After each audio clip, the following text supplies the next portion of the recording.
नमस्कार दोस्तों, मेरा नाम है उज्जवल और आप देख रहे हैं माई पाठशाला।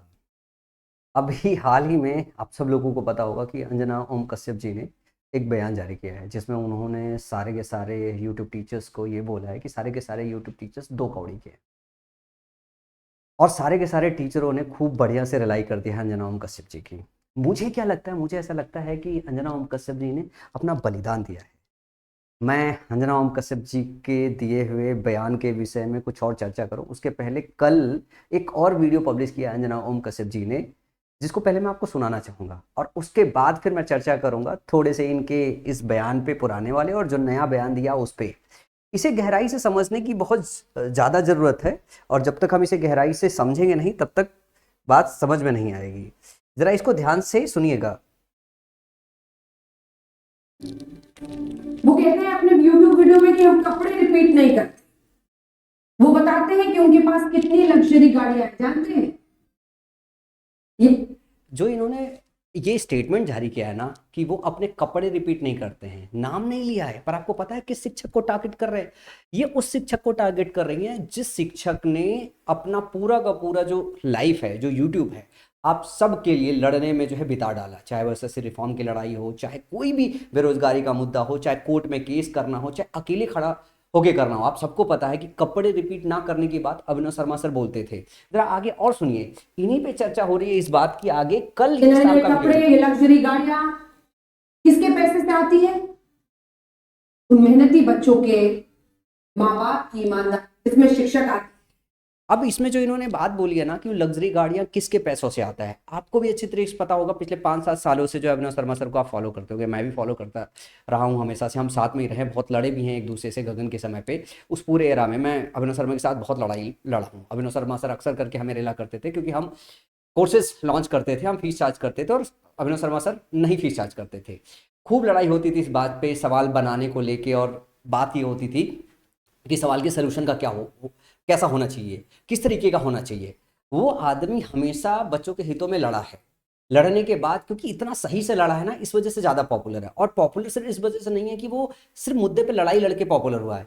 मैथ्स अगर पूछा जाना कि इस पूरे के पूरे एसएससी वर्टिकल में मैथ्स किसको सबसे ज़्यादा अच्छी आती है, आती है अभिनव शर्मा सर को मैथ्स सबसे अच्छी। पढ़ाने भी आता उन्हें और आपकी लड़ाई भी लड़ने आता है। और ऐसे अगर ये सीधे सीधे उनको ये टारगेट कर रही हैं तो आप सोच के देखो कि मैं तो कहता हूं नादान है ये महिला। और मैं तो सारे शिक्षकगणों से ये कहना चाहता हूं कि मत रिलाई करो इस महिला की, क्योंकि ये महिला का कोई दोष नहीं है। आप सबको पता है कि जो मीडिया है, ये मीडिया को आदेश आता है। और आदेश क्या आता है, जैसे आप सबको पता है कि इस टाइम पे पेपर लीक का मुद्दा, नीट का मुद्दा बहुत गरमाया हुआ है। स्टूडेंट बहुत आक्रोश में है। और एक स्टेटमेंट अभी और थोड़े दिन पहले बाय डिफॉल्ट गलती से जुडिशरी से आ गया कि जो युवा है वो कॉकरोच हैं। और उस पर कॉकरोच जनता पार्टी बन गई। और इतने फ्रस्ट्रेटेड युवा है कि उस चीज को भी उन्होंने दिल पे नहीं लिया, अपनी पावर बनाई, अपनी ताकत बनाई ताकि सिस्टम के साथ लड़ा जा सके। क्योंकि पढ़ लिख कर यहाँ तक आए और बेरोजगार होकर बैठे हुए। सरकार सिस्टम को करेक्ट करने के बजाय जो है डिफेंस अलग अलग तरीके से कर रही है। आपको क्या लगता है ये यूं ही मुंह उठा के आके इन्होंने स्टेटमेंट जारी कर दिया होगा? चलो अगर गलती से इन्होंने टीआरपी के लिए स्टेटमेंट जारी कर दिया और टीचरों को टारगेट कर दिया, फिर इतना ज्यादा जब आक्रोश आया है टीचरों के पास से, लगभग सारे टीचरों ने इस पे वीडियो बनाया। आप सोच के देखो, क्या ये महिला डिफेंसिव नहीं हो सकती थी? क्या ये महिला ऐसा नहीं हो सकती थी, चुप हो सकती थी? क्या ये महिला सही से जो है सारे शिक्षकों के विषय में रिसर्च करके नहीं आ सकती थी? जैसे इस वीडियो में अभिनव शर्मा सर को ये टारगेट कर रही हैं। क्या अभिनव शर्मा सर का बैकग्राउंड चेक किया है कि उन्होंने 5 बार एसएससी सीजीएल निकाला है, सरकारी नौकरी छोड़ के बैठे हुए हैं, इंजीनियर हैं, मैथ्स उनको कितनी तगड़ी आती है? उनको इन्फ्लुएंसर बोलने से पहले इनको समझ में आना चाहिए। अगर एक एक हाथ करा दिया जाए तो ये जो काम कर रही है ना मीडिया का, वो भी अभिनव शर्मा से अच्छा नहीं कर पाएंगी। जितने क्वेश्चन अभिनव शर्मा सर अच्छे से पूछ पाएंगे उतना क्वेश्चन इनसे नहीं रख पाएगा सही मुद्दों पे। और शिक्षक क्यों बोल रहे हैं, बच्चों के हितों में शिक्षक को क्यों खड़ा होना पड़ रहा है? ये इसलिए खड़ा होना पड़ रहा है क्योंकि इन लोगों ने सरकार के अगेंस्ट बोलना ही बंद कर दिया है। मीडिया हाउसेस का काम क्या है? सरकार के अगेंस्ट बात करना। सरकार अच्छा काम कर रही है बताना, लेकिन अगर सरकार के द्वारा किया गया कोई काम में अगर फ्लॉज है तो मुखर होके उस पर आवाज करना। लेकिन इन सारे लोगों ने सरकार के अगेंस्ट बोलना ही बंद कर दिया। क्यों बोलना बंद कर दिया? मुझे लगता है पूरा देश इस टाइम पे जाना जा रहा है। इस वजह से आज इनको जो है गोदी मीडिया बोला जा रहा है, मोदी मीडिया बोला जा रहा है। अब सोच के देखो, जितना मेलोडी पे इन लोगों ने वीडियो बनाया है, जितना ये हिंदू मुस्लिम पे वीडियो बनाते हैं, क्या उतना पेपर लीक पे वीडियो बना रहे हैं? क्या उतना एग्रेसिव सरकार को कुरेद रहे हैं कि सिस्टम को करेक्ट किया जा सके? नहीं ना। क्या मैं ये बताऊं, ये तो अब तो जग जाहिर हो गया ना, 157वीं रैंक है मीडिया हाउसेस की। कितना वाहियात है हमारे देश का मीडिया। ये मीडिया अगर अपना काम कर रहा होता तो हम शिक्षकों को सिर्फ पढ़ाने के अलावा कुछ काम नहीं आता है। हमने इंटरनेट की शुरुआत क्यों की? हम यहाँ पे इस वजह से आए क्योंकि हमें सिर्फ और सिर्फ पढ़ाना था। अगर आज से 10 साल पीछे जाओगे तो कितने बच्चे पढ़ पाते थे, कितने बच्चे IIT-JEE की तैयारी कर पाते थे?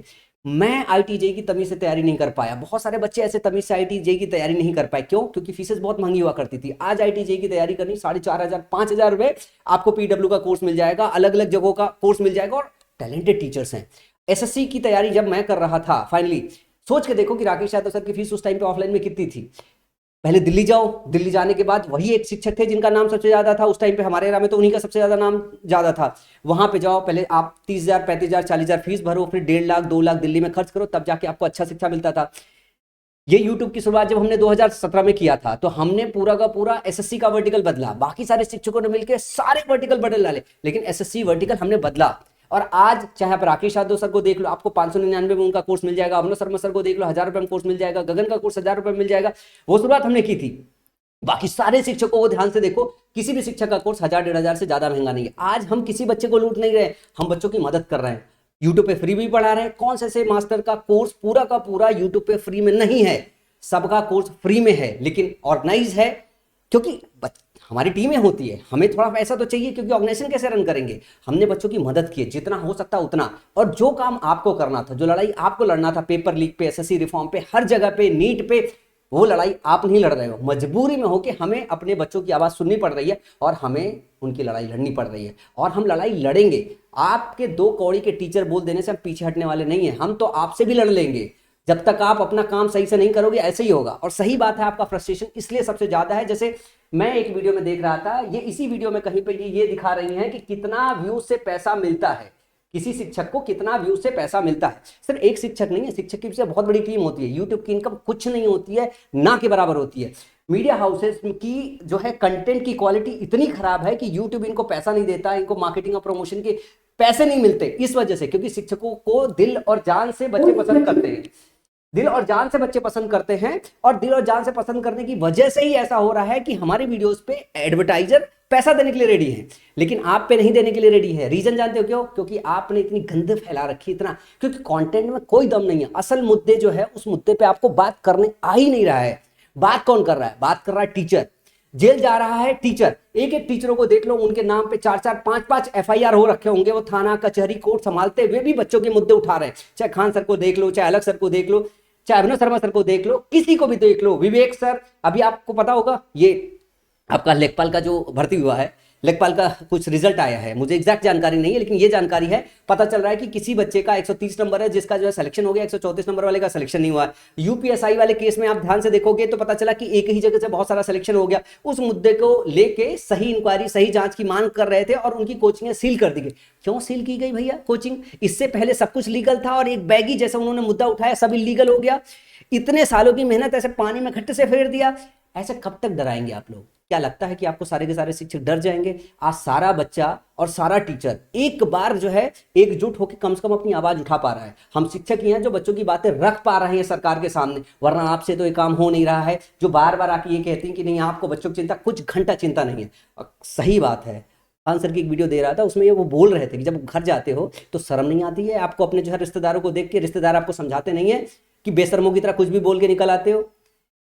चाटुकारिता तो एकदम खुलेआम चल रही है, इस बात को नकारा नहीं जा सकता। थोड़े समय पहले एक किसी ने जो है एक रील बनाया था मीडिया हाउसेस पे। उस रील को देख के ऐसा लगा कि एकदम मीडिया हमारी ऐसी ही निकम्मी हो गई है। सही मीडिया हाउसेस जितनी थी, जैसे रवि सर हो गए और बाकी जितने लोग थे, सारे लोग अपना अपना यूट्यूब चैनल चला रहे हैं। बचे हुए खाली दलाली करने वाले लोग सिर्फ वहां पे बचे रह गए हैं। अच्छे लोग तो सारे निकल के यूट्यूब पे आके इंडिपेंडेंट पत्रकारिता कर रहे हैं, और इसी वजह से उनके जो फॉलोअर्स है और ज्यादा तेजी से बढ़ रहे हैं। वो रीलबाजी नहीं कर रहे हैं, मेहनत कर रहे हैं, मेहनत। और आप सब लोग कसम से सुधर जाओ, असली मुद्दे जो है उठाना सीख लो, बच्चों के हितों में बात करना सीख लो, वरना एक दिन आएगा कि आपको कोई सुनना भी नहीं चाहेगा। और मैं टीचरों से रिक्वेस्ट करना चाहूंगा, हमारा फोकस एक्चुअली जो पेपर लीक है, नीट का मुद्दा है और जो बच्चों के हितों का है, उससे हमारा ध्यान ना भटके। क्योंकि अंजना जी की खास बात मैं अगर बोलूँ ना, तो अंजना जी के केस में क्या हो रखा है इनको तो आदेश आया होगा कि ये मुद्दा आप छेड़ो। अगर इनसे अपने से भी निकला होता ना तो एक दिन के बाद ये डिफेंसिव हो जाती, इतना रिलाई होने के बाद। लेकिन अभी भी डिफेंसिव नहीं हो रही, अभी भी ये टीचरों को रेल रही हैं। आप भाई अभी टीचरों को रेल रही, मतलब ऊपर से आदेश आया हुआ है कि ये मुद्दा पूरा अंजना ओम कश्यप जी वर्सेस टीचर चलता रहे, अगले 5 दिन 10 दिन 20 दिन चलता रहे, ताकि नीट का मुद्दा, पेपर लीक का मुद्दा ठंडे बस्ते पे चला जाए और उसको इंटरनली कहीं पूरी तरीके से दबा दिया जाए। लेकिन ऐसा हो नहीं पाएगा, क्योंकि मुझे लगता है सारे के सारे शिक्षक समझदार हैं। और हम इसलिए समझदार हैं कि पढ़े लिखे हैं। हम में से किसी की डिग्रियां देख लो, वरना दो दो हाथ कर लो, पूरा मीडिया हाउस से एक तरफ आके खड़ा हो जाओ और टीचरों को एक साथ बुला के देख लो और देख लो कि आपकी मीडिया की नॉलेज आपसे ज्यादा हमें है या आपको है। फिर आपको सही से समझ में आएगा। और सारे के सारे शिक्षक सही मायने में बहुत समझदारी से काम कर रहे हैं। वो नीट का मुद्दा दबने नहीं देंगे, पेपर लीक का मुद्दा दबने नहीं देंगे। और शर्म करिए मैडम जी, शर्म कीजिए और माफी मांगिए शिक्षकों से, माफी मांगिए देश से कि ये स्टेटमेंट आपने जारी किया, आपसे गलती हो गई। और ऐसे शिक्षकों से जो शिक्षक दिल जान लगा के बच्चों के हितों के लिए लड़ाई लड़ रहे हैं और सही मायने में चुल्लू भर पानी में, मैं तो कहता हूं कि अगर ऐसी पत्रकारिता करनी है ना तो डूब मरिए। और आप सब बच्चों को बात बोलना है कि आपके सारे के सारे शिक्षक आपके साथ खड़े हैं, जिस तरीके से हो सकता है उस तरीके से खड़े हैं। जो भी हो जाएगा खड़े रहेंगे, पढ़ाएंगे भी और आपकी लड़ाई भी लड़ेंगे।